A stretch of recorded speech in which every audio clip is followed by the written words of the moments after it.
नमस्कार साथियों, आप सभी का स्वागत है। मैं शशिकांत कुमार, मेरे इस यूट्यूब मंच पर आपका स्वागत है। आखिरकार वो हो ही गया जो हमने आपको बता दिया था। हमने आपको पहले ही बता दिया था, अमेरिका का स्ट्राइक होने जा रहा है ईरान पर, और वो बातें 100% सटीक हो गई। हमने आपको 48 घंटे पहले बताया था, लेकिन डोनाल्ड ट्रंप ने बड़ा चालाकी खेला। वो कह दिए कि हम 2 सप्ताह का वक्त ईरान को दे रहे हैं, यानी 14 दिनों का टाइम दे रहे हैं। 14 दिनों के अंदर अगर ईरान परमाणु समझौता कर लेता है तो कोई अटैक नहीं होगा। लेकिन थोड़ा खेल को समझिए, डोनाल्ड ट्रंप तो ईरान के साथ खेला कर लिए। डोनाल्ड ट्रंप ने तो ईरान के साथ, आप कह सकते हैं कि ईरान को इस प्रकार से मारा कि ईरान को लगने लगा कि अमेरिका बातचीत के मेज पर आएगा, अमेरिका बातचीत के लिए टेबल पर आएगा। लेकिन डोनाल्ड ट्रंप ने ईरान के लिए एक सरप्राइज रख दिया। हमने आपको 20 जून को दिन ही बता दिया था कि अमेरिका का अटैक ईरान पर होने जा रहा है। 20 जून को जो वीडियो हमारा आया था, उस वीडियो में ही हमने आपको स्पष्ट तौर पे बता दिया था कि राष्ट्रपति डोनाल्ड ट्रंप ने मंजूरी दे दिया। अब वो बातें 100% सटीक हुई। इसलिए मैं कह रहा हूँ, इस चैनल के साथ जुड़े रहिए, इस चैनल को भी सब्सक्राइब कर लीजिए। अगर आप इंटॉक चैनल है, इंटॉक उस चैनल के साथ काफी सारे लोग पहले से जुड़े हैं, तो उस चैनल पर भी जाकर आप देख लीजिए। लेकिन चलिए साथियों, आज की इस वीडियो पर ही हम रहते हैं। 20 जून को ही अमेरिका में एक सीक्रेट बैठक हुई थी, और उस बैठक में डोनाल्ड ट्रंप ने मंजूरी दे दिया। मेरा जो पुराना वीडियो, उस वीडियो को आप देख लीजिए। उस वीडियो मैंने स्पष्ट तौर पे बता दिया था साथियों। लेकिन चलिए साथियों, हम आगे बढ़ते। अमेरिका के इस स्ट्राइक के बाद ये तो तय है कि वर्ल्ड वॉर 3 होगा। और मेरा एक किताब भी है, 24 की रणभूमि, और 24 की रणभूमि में मैंने 2023 में ये किताब लिखा था। 2023 में ही बता दिया था कि 2024 से 29 के बीच दुनिया तीसरा विश्व युद्ध देखेगा। 2024 से 29 के बीच भारत को एक बड़ा युद्ध लड़ना पड़ेगा, और वो युद्ध पाकिस्तान से नहीं बल्कि चाइना से लड़ना पड़ेगा। वो किताब आप देख लीजिए। उस किताब में लिखी जितनी बातें थी 100% सच निकला। चुनाव के टाइम हमने कहा था कि इस चुनाव का मुद्दा भारतीय जनता पार्टी जो हिंदू राष्ट्र को बनाने की कोशिश करेगी, लेकिन विपक्ष संविधान को मुद्दा बनाएगा, और उसका नुकसान भारतीय जनता पार्टी को हो सकता है। और वो बातें सच साबित हुई। किताब का लिंक आपको मिल जाएगा 24 की रणभूमि। वैसे आप अमेजोन और फ्लिपकार्ट पर जाकर 24 की रणभूमि के बुक को ऑर्डर कर सकते हैं, जिस किताब में 2024 से लेकर 2029 तक के राजनीतिक घटनाक्रम ही नहीं बल्कि विश्व युद्ध से लेकर हर घटनाक्रम का जिक्र पहले ही कर दिया गया था। यानी 24 की रणभूमि 2024 का ही नहीं बल्कि इस सदी का सबसे विश्वसनीय किताब है। और सबसे विश्वसनीय यूट्यूब चैनल इंटॉक भी है, उसे भी सब्सक्राइब कर लीजिए राजनीतिक विश्लेषणों में। और सबसे विश्वसनीय चैनल शशिकांत कुमार भी है, यानी जिस चैनल पर आप वीडियो देख रहे हैं तो इस चैनल को भी सब्सक्राइब कर लीजिए। तो चलिए साथियों, हम वीडियो में आगे बढ़ते हैं। आज सुबह को 4 बज रहे थे भारतीय समय अनुसार, और जब ईरान पर स्ट्राइक हुआ उसी समय डोनाल्ड ट्रंप ने तीसरा विश्व युद्ध की घंटी को कहीं ना कहीं बजा दी।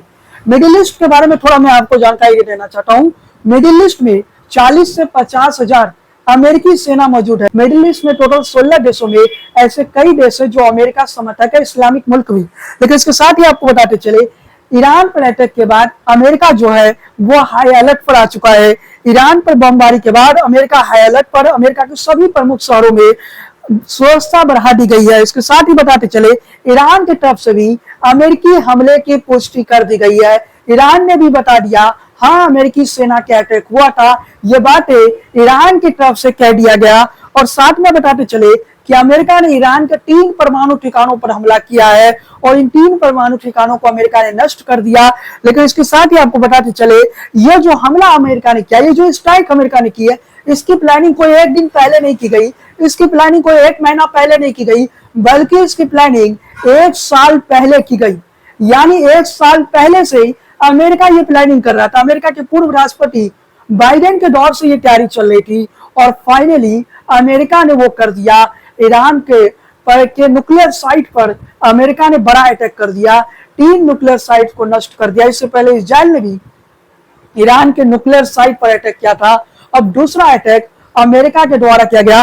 लेकिन ईरान के सरकारी टेलीविजन ने चेतावनी देते हुए कह दिया कि ईरान 3 परमाणु अस्त्रों पर अमेरिकी हवाई हमलों के बाद, यानी मिडिल ईस्ट में हर अमेरिकी नागरिक या सैन्य कर्मी अब तेहरान के लक्ष्य पर है।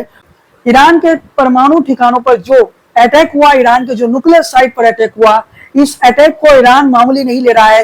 ईरान ने कह दिया, अमेरिका ने युद्ध की शुरुआत किया, इजराइल ने युद्ध की शुरुआत किया, लेकिन इस युद्ध की कीमत कहीं ना कहीं इन दोनों देशों को चुकाना पड़ेगा। और मैं आपको मिडिल ईस्ट के बारे में बता देना चाहता हूँ। मिडिल ईस्ट में कतर में अमेरिका का सबसे बड़ा एयरबेस है, और इसके साथ ही बताते चले मिडिल ईस्ट में अमेरिका के टोटल 40 से 50 हजार सैनिक मौजूद है। यानी मिडिल ईस्ट में बड़ा महायुद्ध अगर होगा तो इस युद्ध की कीमत कहीं ना कहीं आप कह सकते हैं कि अमेरिका को बड़ा भी चुकाना पड़ सकता है अगर ईरान का स्ट्राइक होता है। लेकिन अमेरिका और इजराइल का लक्ष्य क्या है? अमेरिका और इजराइल का लक्ष्य है ईरान से इस्लामिक सत्ता को खत्म करना। जो इस्लामिक रूल ईरान में है उस इस्लामिक रूल को कहीं ना कहीं समाप्त करना में ही ऐसे कई लोग हैं जो ईरान की मौजूदा सरकार है उससे खुश नहीं है। वो कहीं ना कहीं उस सरकार को हटाना चाहता है। लेकिन जो बड़ा स्ट्राइक अमेरिका ने किया, इसके बाद दुनिया की जो ग्लोबल राजनीति है वो कहीं ना कहीं इस समय सबसे खतरनाक मोड़ पर आ गया। मैंने शुरुआत से कहा है कि ये तीसरा विश्व युद्ध का जो समय है वो अब आ चुका है। और इस समय आपको बताते चले कि ईरान इजराइल का ही जंग नहीं चल रहा है, या ईरान अमेरिका का जंग नहीं चल रहा है, बल्कि रशिया और यूक्रेन का जंग पिछले 1.5-2 साल से चल रहा है। इसके अलावा साउथ कोरिया और नॉर्थ कोरिया का जंग चल रहा है। और साउथ एशिया में आते हैं तो यहाँ इंडिया और पाकिस्तान के बीच भी सब कुछ ठीक नहीं है। इंडिया और पाकिस्तान का भी युद्ध चल रहा है, महायुद्ध चल रहा है। इसके साथ ही पता चले कि ईरान की जो न्यूक्लियर साइट की जो एजेंसी रखरखाव करता है उस एजेंसी की तरफ से क्या बयान आया। ईरानी परमाणु ऊर्जा एजेंसी ने अमेरिकी हमलों को कानून के खिलाफ बताए। एजेंसी की तरफ से जारी किया गया आधिकारिक बयान में कहा गया, पिछले कुछ दिनों में ईरानी दुश्मन की तरफ से किए गए क्रूर हमलों के बाद आज सुबह इस्लामिक ईरान के दुश्मनों द्वारा ईरान के 3 परमाणु ठिकानों पर हमला किया गया, जो अंतरराष्ट्रीय यानी इंटरनेशनल लॉ जो है उसके अगेंस्ट में है। खासतौर पर परमाणु संधि एनपीटी का उल्लंघन करता है। एजेंसी ने हमलों के बाद स्पष्ट कर दिया किसी तरह की कोई लीक नहीं हुआ, यानी एजेंसी ने स्पष्ट कर दिया किसी प्रकार का लीक नहीं हुआ। इसके आगे मैं बताते चलो, एजेंसी ने कहा कि यह कार्रवाई जो इंटरनेशनल लॉ है उसके अगेंस्ट में है। ये बातें एजेंसी ने कह दिया।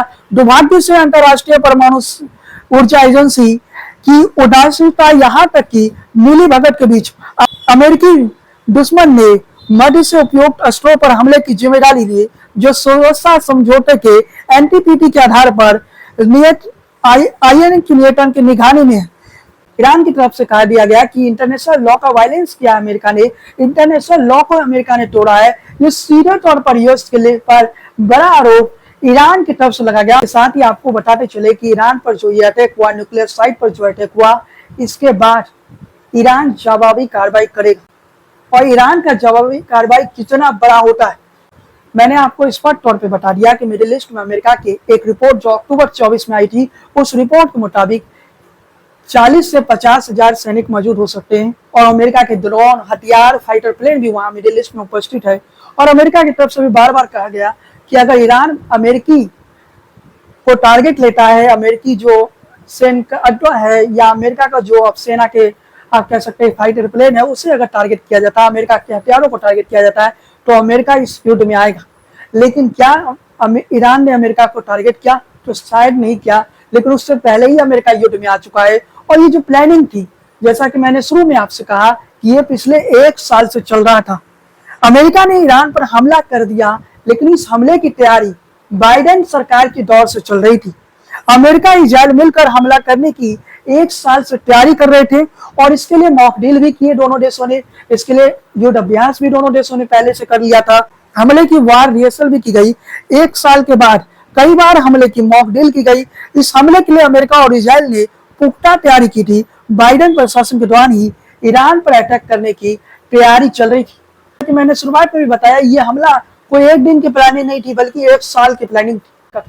दोनों इस हमले की तैयारी कर रहे थे। दोनों का लक्ष्य था कि ईरान परमाणु शक्तिशाली देश ना बन जाए। कहीं ना कहीं मिडिल ईस्ट में ईरान एक मजबूत और महाशक्ति के तौर पर उभर सकता था। ये अमेरिका नहीं चाहता था, क्योंकि वर्तमान में मिडिल ईस्ट में एक ही देश के पास परमाणु हथियार है, वो इजराइल है। इसके अलावा किसी और देश के पास। लेकिन एक ऐसी भी रिपोर्ट आई थी, उस रिपोर्ट में यह दावा किया गया था कि ईरान के पास परमाणु हथियार मौजूद है। ईरान ने अपना परमाणु बम बना लिया है। एक रिपोर्ट आई थी, और उस रिपोर्ट के माने तो ईरान ने अपना परमाणु बम बना लिया। कह दिया गया कि न्यूक्लियर साइट पर अटैक तो जरूर हुई, लेकिन इससे ईरान का कोई नुकसान नहीं हुआ। ईरान की तरफ से कह दिया गया कि अमेरिकी स्ट्राइक में ईरान के परमाणु ठिकानों को कुछ नहीं हुआ। चींटी भर का नुकसान भी ईरान को नहीं चुकाना पड़ा। ये बातें ईरान की तरफ से कहा गया और ये महत्वपूर्ण बातें जो ईरान की तरफ से कह दिया गया, वही बताते चले कि ईरानी मीडिया ने यह भी कह दिया, हर अमेरिकी एक लस है। अमेरिका के हमलों के बाद ईरानी मीडिया की तरफ से लगातार चेतावनी जारी हो रहा है। लगातार ईरानी मीडिया जो है वो धमकियां दे रहा है। टोटल मिडिल ईस्ट में एक बार फिर से बताना चाहता हूं कि अक्टूबर 24 की रिपोर्ट बताई 40 से 50 हजार अमेरिकी फौजें मौजूद है, यानी अमेरिकी सेना को टारगेट किया जा सकता है। अमेरिकी नागरिक जो मिडिल ईस्ट में मौजूद है, अमेरिकी नागरिकों को भी टारगेट किया जा सकता है। ये भी मैं आपको बताते, इसके साथ ही बताते चले कि इजराइल के जो प्रधानमंत्री है वो डोनाल्ड ट्रंप को शुभकामनाएं दे रहे हैं और डोनाल्ड ट्रंप को बधाइयां दे रहे हैं। इजरायली प्रधानमंत्री ने ईरान पर हमले करने के लिए अमेरिकी राष्ट्रपति डोनाल्ड ट्रंप के फैसले को उनकी सराहना की। इजरायली प्रधानमंत्री ने ट्रंप को एक वीडियो संदेश में कहा कि ईरान के परमाणु प्रतिष्ठानों पर निशाना बनाना आपका साइट निर्णय था, इतिहास को बदल देगा, यानी एक हिस्टोरिक मूवमेंट है। ये बातें इजरायली प्रधानमंत्री कह रहे। इजरायली प्रधानमंत्री ने कहा कि अमेरिका ने जो किया वो कोई अन्य देश नहीं कर सकता है। इस बीच इजराइल ने ईरान के परमाणु ठिकानों पर अमेरिकी हमले को अपना हवाई सेट बंद करने की भी घोषणा कर दी है, यानी इजराइल ने अपना एयरबेस को बंद कर। ईरान और इजराइल के बीच जंग हो रहा था, तब ईरान की तरफ से कहा जा रहा था कि हमने अपने हथियार का 20% ही निकाला है, बाकी हथियार जो है अमेरिका के लिए बचा के रखे। अब वो समय आ चुका है जब अमेरिका ईरान और इजराइल के युद्ध में कूद चुका है। जब अमेरिका ईरान और इजराइल के युद्ध में आ चुका है तो क्या अब उन हथियारों का प्रयोग ईरान करने जा रहा है? ईरान के जो न्यूक्लियर साइट नष्ट किए गए अमेरिका के द्वारा, ये तो कह दिया कि कोई न्यूक्लियर लीक नहीं हुआ है, कोई दिक्कत नहीं है। जो इसके साथ ये भी बता दिया कि जहां न्यूक्लियर साइट था उसके आसपास के जो लोकल लोग हैं किसी को भी नहीं हटाया गया, न्यूक्लियर लीक नहीं हुआ है। साथ में ईरान की तरफ से भी कह दिया अमेरिकी हमले से ईरान को कोई फर्क नहीं पड़ा, अमेरिकी हमलों से ईरान का कोई नुकसान। ईरान की तरफ से ये कहा गया बेकार हो गई अमेरिका की कोशिश, ईरान के परमाणु ठिकानों को चींटी भर भी लॉसेस नहीं कर। अमेरिकी राष्ट्रपति डोनाल्ड ट्रंप ने इस हमले को सफल बताया। ईरान की प्रमुख परमाणु ठिकानों को हमने नष्ट कर दिया। ट्रंप बोले कि वो हमारे लोगों को मार रहे थे, ईरान को शांति स्थापित करने की आवश्यकता थी, अन्यथा आगे हमले और विनाशकारी होगी। मतलब ट्रंप ने एक चेतावनी भी दे दिया, ये तो बस शुरुआत है। अगर ईरान शांत नहीं हुआ, ईरान अगर शांत नहीं हुआ तो अमेरिका इससे भी बड़ा कदम उठाएगा। अमेरिका का अगला हमला इससे भी विनाशकारी। अमेरिका ईरान में इस समय सत्ता परिवर्तन चाहता है। वर्तमान में खमई का सत्ता है, अमेरिका इस इस्लामिक रिपब्लिक ईरान से खमई की सत्ता को उखाड़ना चाहता है। कहीं ना कहीं अमेरिका वही चाल खेलने जा रहा है कि अपना कोई नेता को ईरान में बैठाना चाहता है, जैसे अफगानिस्तान में अमेरिका ने बैठाया। उसके बाद जैसे ही तालिबान के साथ अमेरिका का डील होता है तो फिर क्या होता है, तालिबान सत्ता में आ जाता है। तो क्या ईरान को बर्बाद करना अमेरिका चाहता है? और अमेरिका जिन देशों में तेल निकलता है उन देशों को बर्बाद करके रहता है, और इससे अमेरिका कहीं ना कहीं जो आप कह सकते हैं अमेरिका का जो बिजनेस है वो बढ़ावा देने के लिए अमेरिका इस प्रकार के हमले करता है। लेकिन अमेरिका ने परमाणु बम के आप कह सकते हैं शक के आधार पर ईरान पर अटैक कर दिया। लेकिन इसके साथ ही बताते चले, कल ही ईरान में भूकंप आई थी, तो क्या ईरान कोई परमाणु परीक्षण कर रहा था? इसकी भनक अमेरिका को लग गई, इसलिए अमेरिका कल जैसे ही भूकंप आया उसके कुछ ही घंटों के बाद अमेरिका ने ईरान पर स्ट्राइक। क्या अमेरिका को डर था ईरान परमाणु परीक्षण कर रहा है, इसलिए ईरान की जो न्यूक्लियर साइट है वहां अमेरिका स्ट्राइक कर देता है। लेकिन चलिए साथियों इसके साथ ही बताते चले, जो पाकिस्तान कल तक डोनाल्ड ट्रंप को शांति की महसिया मान रहे थे, जो पाकिस्तान कह रहा था डोनाल्ड ट्रंप को नोबेल शांति पुरस्कार मिलनी चाहिए, वही पाकिस्तान आज ईरान पर हुए अटैक का निंदा कर रहा है। पाकिस्तान के विदेश मंत्रालय ने एक आधिकारिक बयान में जारी करके अमेरिका द्वारा ईरान के 3 प्रमुख परमाणु ठिकानों पर किए गए सैन्य हमलों की कड़ी निंदा की। विदेश मंत्रालय ने कहा कि ईरान की संप्रभुता पर किया गया यह हमला शांति और शांति स्थिरता के लिए गंभीर संकट है। यानी पाकिस्तानी विदेश मंत्री कह रहा है कि अमेरिका ने जो किया वो गलत किया। लेकिन 2 दिन पहले जब लंच पर बैठे थे पाकिस्तानी सेना प्रमुख मुनीर, उस समय पाकिस्तानी सेना प्रमुख ने डोनाल्ड ट्रंप के लिए नोबेल शांति पुरस्कार की बात की। तो उसके बाद पाकिस्तान की तरफ से ये कहा भी गया था कि 2026 के लिए नोबेल पुरस्कार में डोनाल्ड ट्रंप का नाम शामिल किया जाए। और डोनाल्ड ट्रंप खुद भी कह चुके हैं कि अगर वो वामपंथी होते, लेफ्ट विंग से आते, तो शायद अब तक उन्हें नोबेल पुरस्कार मिल जाता। डोनाल्ड ट्रंप ये मानते कि भारत पाकिस्तान के बीच जो सीज़फायर हुआ उसमें डोनाल्ड ट्रंप का हाथ है, लेकिन भारत सरकार और भारत ने स्पष्ट तौर पे खंडन कर दिया, इसमें डोनाल्ड ट्रंप का कोई हाथ नहीं था। अगर डोनाल्ड ट्रंप इतने ही सीज़फायर करवाने वाले थे तो रशिया यूक्रेन का करवा देते और इस समय ईरान का करवा देते, लेकिन यहाँ तो ईरान के साथ युद्ध में डोनाल्ड ट्रंप खुद ही कूद आए और डोनाल्ड ट्रंप ने यहाँ से तीसरे विश्व युद्ध का रास्ता साफ कर दिया, यानी वर्ल्ड वॉर 3 की शुरुआत कर दिया। डोनाल्ड ट्रंप ने तीसरे विश्व युद्ध की, आप कह सकते हैं कि शुरुआत। इसके साथ एक बड़ा सवाल खड़ा हो रहा है।